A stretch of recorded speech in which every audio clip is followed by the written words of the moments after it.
Hello student, I am Rajni Gupta. Welcome to science solution. आज हम पढ़ेंगे क्लास 8 साइंस के चैप्टर 7 के प्रश्न उत्तरों पर चर्चा करेंगे।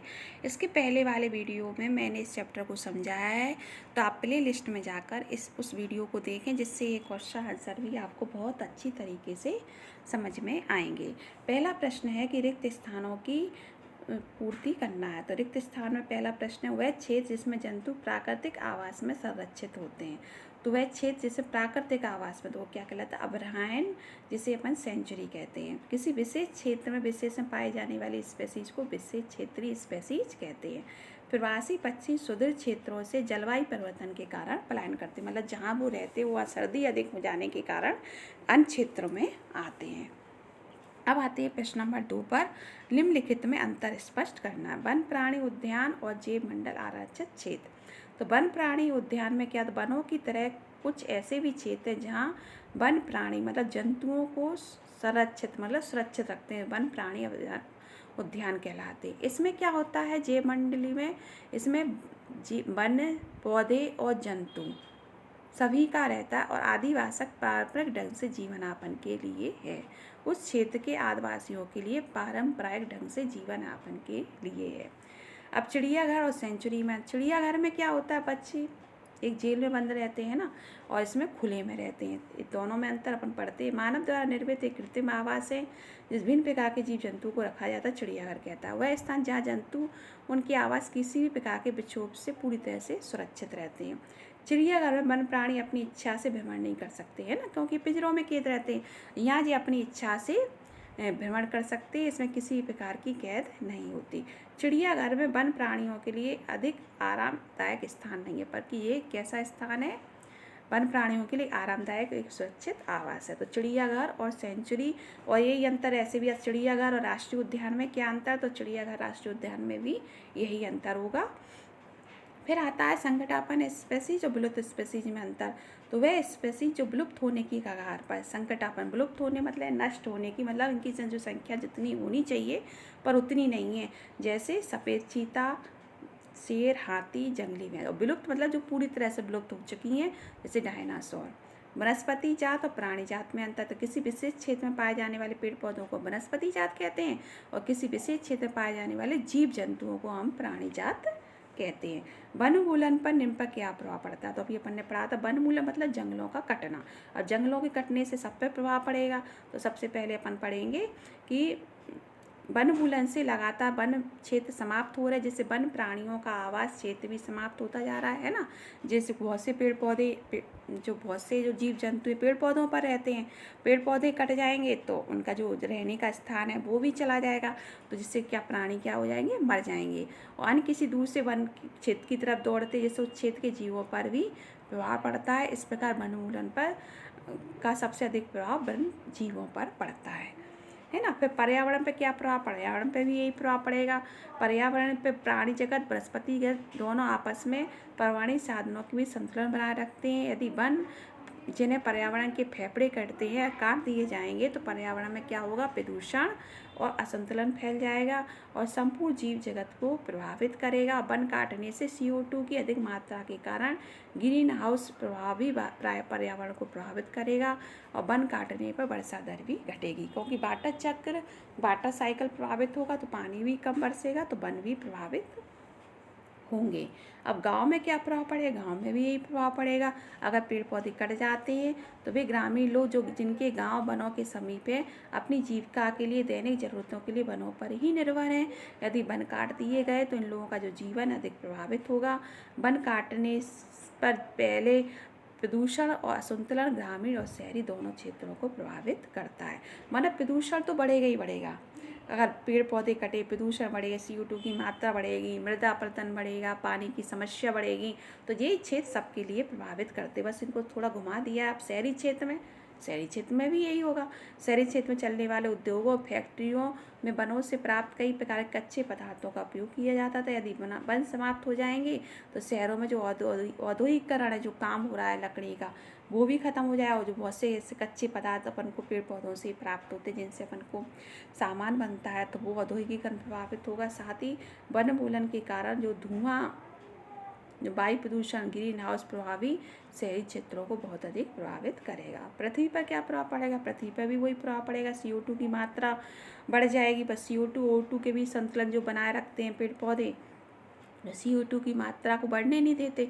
अगर वनमूलन हो जाएगा तो CO2 की जो मात्रा है वो कैसी हो जाएगी? अधिक हो जाएगी और ग्रीन हाउस प्रभाव उत्पन्न हो जाएगा, पृथ्वी को ताप को बढ़ा देगा, जिससे सब पृथ्वी का संपूर्ण जीव जगत ही प्रभावित हो सकता है। अब अगली पीढ़ी के लिए, अगली पीढ़ी को हम जानते वन हमारे प्राकृतिक संसाधनों में से एक है। हमारा यह कर्तव्य बनता है कि हम अपनी प्राकृतिक धरोहर को अगली पीढ़ी के लिए बचा रखें, अन्यथा हमारी अगली पीढ़ी वनों से वंचित रह जाएगी। उन्हें वनमूलन से उत्पन्न हुई सभी परेशानियों को गुजरना पड़ेगा। इसलिए हमें क्या करना चाहिए? वृक्ष जितने हम पेड़ काट रहे हैं उतने ही हम वृक्षों को उन्हें वनरोपण करें, मतलब पेड़ों को लगाएं। अब क्या, अब यही प्रश्न उन्होंने प्रश्न नंबर 4 पूछ लिया, हम वृक्षों की कटाई करते रहें, किसी जंतु का आवास आवेदित हो और मिट्टी की ऊपरी परत अनावृत हो जाए तो क्या होगा? तो अपन इसको पढ़ते, ये भी सब उसी से रिलेटेड है। अगर हम वृक्षों की कटाई लगातार इसी दर से करते रहे तो कुछ समय पश्चात हमारे जो वन क्षेत्र हैं वो समाप्त हो जाएंगे और वनमूलन से पृथ्वी और ताप और प्रदूषण के स्तर में वृद्धि हो जाएगी, जैसे भूमि जल स्तर भी नीचे गिर जाएगा। वनमूलन से वायुमंडल में CO2 की मात्रा बढ़ेगी, जिससे प्राकृतिक जो संतुलन है वो भी प्रभावित होगा और वनों की कटाई अनिवार्य मतलब चलती रही तो वर्षा और भूमि में भी कमी आ जाएगी, भूमि की उर्वरता में। इसके अलावा सूखा और बाढ़ जैसी प्राकृतिक आपदाओं की संभावना बढ़ जाएगी। यदि किसी जंतु का आवास बाधित होता है, जैसे कोई जंतु पेड़ पौधों पर रहता है और पेड़ पौधे काट दे तो उसका आवास बाधित हुआ तो क्या होगा? उसका जो अस्तित्व के लिए सबसे बड़ा खतरा पैदा हो जाएगा। यदि मिट्टी की ऊपरी परत मतलब जब मृदा अपरदन हट जाए तो क्या होगा? मिट्टी की परत हटने से उसके नीचे क्या कठोर चट्टानें दिखाई देने लगती है। इससे मृदा में ह्यूमस की मात्रा में कमी आती है, उर्वरक शक्ति भी अपेक्षाकृत कम होती है और धीरे धीरे जो उर्वर भूमि मरुस्थल में बदलना शुरू हो जाती है। यह क्या कहलाती है? मरुस्थलीकरण कहलाती है। मरुस्थलीकरण मतलब मिट्टी में उपजाऊपन का कम होना। अब आते हैं, संक्षेप में उत्तर देना है, हमें जैव विविधता का संरक्षण क्यों करना चाहिए? तो बिल्कुल, मतलब ये सब प्रश्न एक दूसरों पर ही निर्भर हैं। अपन को बस इतना समझना है कि पेड़ पौधों के कटने से क्या क्या प्रभाव होता है। अब जैव विविधता क्यों बचाना चाहिए? एकल जीव का पृथ्वी पर अस्तित्व संभव नहीं है, तो जैव विविधता के कारण ही पृथ्वी पर जीवों का संतुलन बना रहता है। जैव विविधता मतलब क्या मैंने बताया था? जैव विविधता मतलब विभिन्न प्रकार के पेड़ पौधे और जीव जंतु, है ना। अभी अगर अपन मान लो हाथी अकेले को बचा लेते हैं तो हाथी अकेला रह लेगा? जैसे हम फैमिली में रहते हैं और फैमिली में से केवल आपको अकेला छोड़ दिया जाए तो आप बच पाओगे नहीं, तो आपका जो अस्तित्व है संभव ही नहीं है। इसलिए जैव विविधता के कारण ही पृथ्वी में का जीव संतुलन है। सभी प्रकार के जीव जंतु जो होते हैं बराबर मात्रा में होने चाहिए, चाहे पेड़ पौधे हो चाहे वो जीव जंतु हों। अब है, संरक्षित वन भी वन जंतुओं के लिए पूर्ण रूप से सुरक्षित नहीं है। क्यों? अब संरक्षित वन मतलब जो संरक्षित किए गए वो क्यों नहीं है? इसलिए नहीं है कि कुछ जो लालची लोग हैं अपने निजी फायदे के लिए जानवरों का शिकार करते हैं। इसलिए हम कह सकते हैं संरक्षित वन भी वन प्राणियों के लिए अभी सुरक्षित नहीं है। देखा गया राष्ट्रीय उद्यान और ये भी है, लालची जो पैसों के कारण अंदर घुसने देते हैं और वो शिकार करने देते हैं, तो अभी भी सुरक्षित नहीं है। अब अगला क्या? आदिवासी वन निर्भर करते हैं। कैसे? आदिवासी लोग वनों या वनों के निकट रहने वाले लोग होते हैं। आदिवासी किसे कहते हैं? जो वनों में रहते हैं। तो वे अपनी आवश्यकताओं की पूर्तियों के लिए किस पे निर्भर रहते हैं? वनों से ही भाई, वनों से ही प्राप्त उत्पाद को करते। इसलिए हम कह सकते हैं कुछ आदिवासी वनों पर ही निर्भर करते हैं। फिर रेड डाटा पुस्तक क्या है? तो रेड डाटा पुस्तक अपन ने पढ़ाई थी। रेड डाटा पुस्तक में जो संकटापन स्पीसीज हैं उनके आंकड़े इसमें रेड डाटा पुस्तक में होते हैं। फिर अगला है वनमूलन के कारक। वनमूलन का अर्थ क्या है? तो इसमें ये रेड डाटा प्रवास क्या कैसे कहते हैं? प्रवास से आप समझते हैं कुछ जो प्रवासी जो पक्षी होते हैं जो जहाँ सर्दी रहती है, साइबेरिया क्रेन साइबेरिया से यहाँ अपने राजस्थान में भरतपुर में आती है। वो क्यों आती है? क्योंकि साइबेरिया में उस समय बहुत ज़्यादा सर्दी रहती है और सर्दी होने के कारण वो वहाँ जनन अंडे नहीं दे पाते, तो वो वहाँ अपने यहाँ गर्मियों में अपने यहाँ आते हो। जैसे ही यहाँ गर्मी हो जाती है तो वो यहाँ से चले जाते हैं, अपने स्थान पर चले जाते हैं। तो ये साइबेरिया क्रेन एक स्थान से दूसरे स्थान पे आती है, उसे अपन क्या कहते हैं? प्रवास कहते हैं। फिर अगला है वनोन्मूलन के कारक। वनोन्मूलन का अर्थ क्या होता है? तो वनों को समाप्त करने प्राप्त भूमि का अन्य कार्यों में प्रयोग करना। तो वनोन्मूलन का प्रमुख कारण क्या, क्यों काटते हैं अपन पेड़?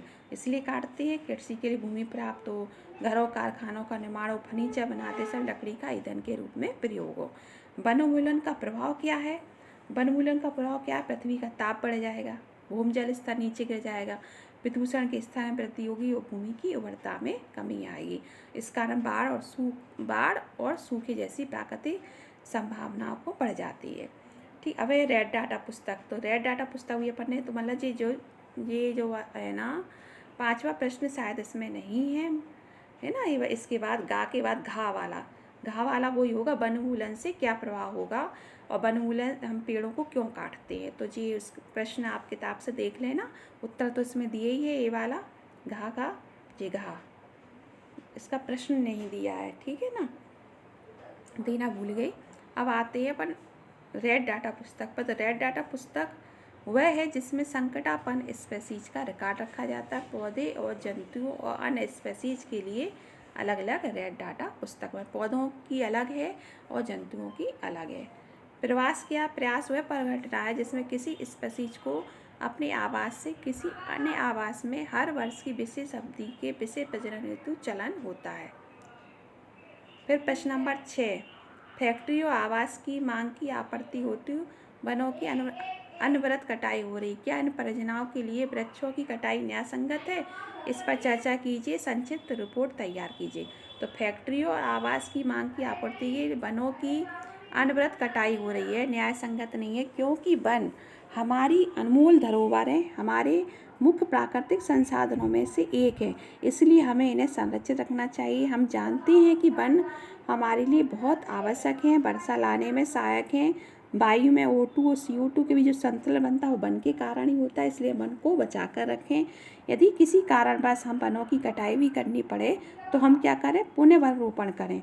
जहाँ तक संभव हो सके हम वन उत्पादों को अन्य किसी दूसरे पदार्थों में बदल देना चाहिए। लोग अपने निजी लालच के लिए औद्योगिकरण को लगातार बढ़ावा दे रहे हैं, जिससे लगातार वनों की कटाई हो रही। उन्हें समझना चाहिए वन हमारे प्राकृतिक संसाधन हैं, हमें उन्हें अपनी आने वाली पीढ़ी के लिए बचा कर रखना चाहिए। अनावश्यक रूप से हमें वनों की कटाई नहीं करना चाहिए। तो बच्चों कुल मिला के यही है कि वनों का अपन इसमें फ़ायदा लिखेंगे, फिर अपन लिखेंगे कि वनों को हमें नहीं काटना चाहिए। जो लालची लोग हैं उन्हें भी औद्योगिकरण को बढ़ावा नहीं देना चाहिए। अब आते हैं प्रश्न नंबर 7 पर। अपने स्थानीय क्षेत्र में हरियाली बनाए रखने के लिए आप किस प्रकार योगदान दे सकते हैं? आपके द्वारा की जाने वाली क्रियाओं की सूची तैयार कीजिए। अपने स्थानीय क्षेत्र में हरियाली बनाए हम निम्नलिखित योगदान दे सकते हैं, जैसे पार्क बनवाएं, कागज़ बचाएं, लोगों को अधिक वृक्षारोपण के लिए जागरूक करें, अधिक से अधिक पेड़ लगाएं, सड़कों के किनारे पेड़ लगाएं और कम से कम पेड़ों को काटें।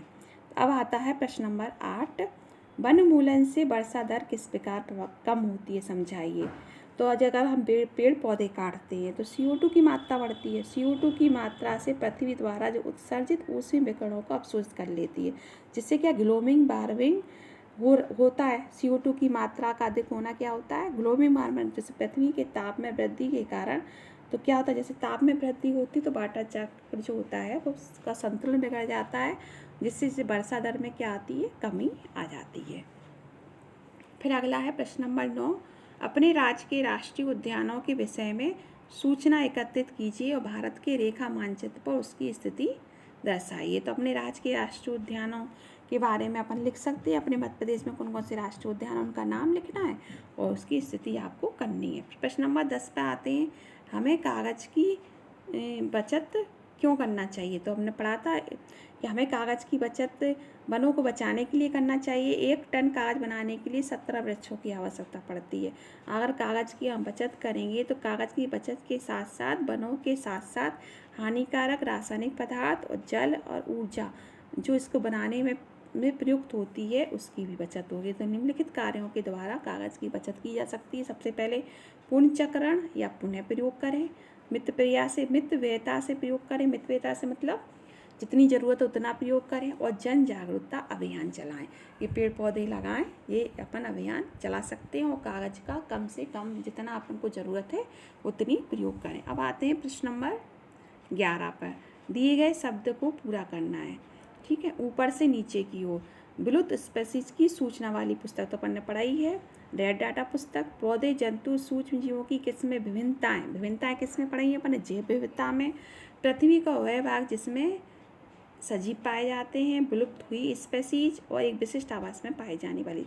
तो अपन पढ़ते हैं। तो देखो, रेड डाटा पुस्तक, संकटापन, जैव मंडल जिसमें सजीव पाए जाते हैं, जैव विविधता मतलब विभिन्न प्रकार के, और विशेष क्षेत्र।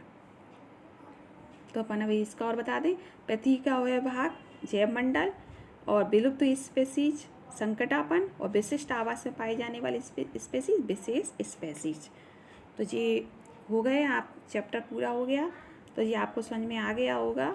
संकटापन मतलब विलुप्त होने वाली स्थिति में रहती है। विलुप्त मतलब जो पूरी तरह से विलुप्त हो जाए। संकटापन मतलब जो संकट मत खतरे में है, मतलब ये भविष्य में कभी मतलब कम हो सकती है इनकी संख्या, मतलब अभी जितनी होनी चाहिए उतनी नहीं है। मतलब इसमें इस शब्द में आप कंफ्यूज हो सकते हैं, संकटापन और विलुप्त। विलुप्त मतलब पूरी तरह से विलुप्त हो चुकी, जैसे डायनासोर, और संकटापन मतलब ये नष्ट होने की कगार पर है। तो अपन इनको बचाने के लिए अभी प्रयास कर रहे हैं। जैसे सफ़ेद बाघ है ना, सफ़ेद बाघ अपने भारत में भी बहुत कम बचे हुए हैं।